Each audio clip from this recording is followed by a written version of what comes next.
8h02, Grégoire, on prend la direction des États-Unis à présent. Oui, avec une ouverture attendue en baisse dans moins de 30 minutes maintenant. Grégory Volokhin, bonjour.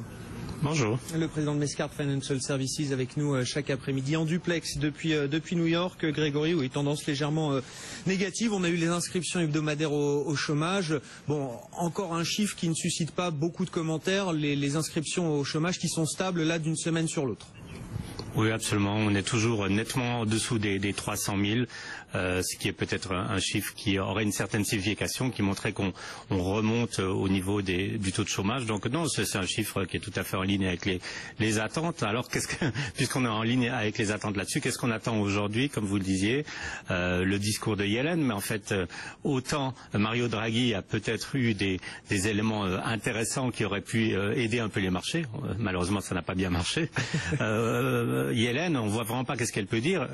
Elle a comme donné les chiffres de l'emploi qui ont été très bons récemment, mais en face de ça, elle a ces chiffres d'inflation ou de manque d'inflation. Donc elle va sûrement pas donner plus de clarté au débat, puisque de toute façon, en gros, le but de la Fed actuellement, c'est de ramener les anticipations de hausse des taux au maximum pour ne pas surprendre le marché si justement elle monte les taux au mois de décembre. Donc le petit jeu va continuer, mais d'une façon relativement subtile, je pense. Bon, on suivra le discours de Janet Yellen du côté des entreprises.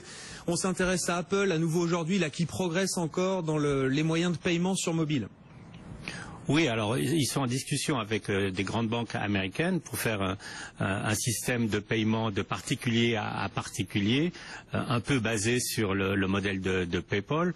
Donc ils y sont pas encore, ils n'ont pas encore ça, et il y a déjà des voix qui s'élèvent contre le fait que si Apple fait ce système de paiement de particulier, ils vont avoir énormément de données, évidemment, puisqu'ils vont voir où est-ce que les gens ont dépensé de l'argent. Ils vont avoir des tas de données qu'ils vont pouvoir exploiter.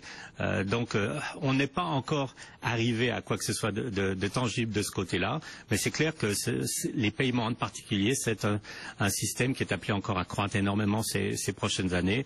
Et Tim Cox a dit d'ailleurs que le cash et les chèques, c'est vraiment le passé, et que d'ici quelques années, tout se fera depuis son iPhone. Évidemment, il prêche pour sa paroisse, mais il a quand même assez raison de ce côté-là. Merci beaucoup Grégory. Bonne séance à vous. Dans moins de 25 minutes maintenant, l'ouverture à Wall Street. On sera sur place. On attend du rouge légèrement sur les indices futurs. Là, on est négatif de l'ordre de 0,3-0,4% pour les principaux d'entre eux. Du rouge également en Europe, puisque je vous rappelle qu'on recule de plus de 1%, de 1,5% même désormais sur le CAC 40, sous les 4900 points. 15h05, Sophie Tussaud. On vous retrouve pour le reste de l'actualité.